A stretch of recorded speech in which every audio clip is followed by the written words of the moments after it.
Aki datang ke sekolah Abdi. Kayaknya ini ya kelas itu ya. Ganda, kenapa kemarin kamu nggak masuk? Ya. Oh, Abdi orang masuk kemarin. Kemarin di rumah Abdi ada aki-aki. Minta. Aki-akinya minta-minta. Terus kamu kasih gak? Enggak. Gak boleh gitu, gak sopan. Ini dia kelas si cucu. Ya, 3. Waduh, aki-aki itu datang. Aki-aki yang kamu ceritain itu. Iya.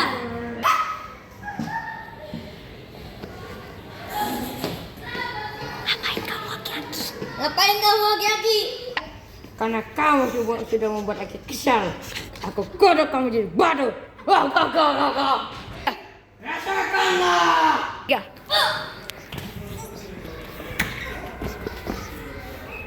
Katanya jadi batu, kok malah mati?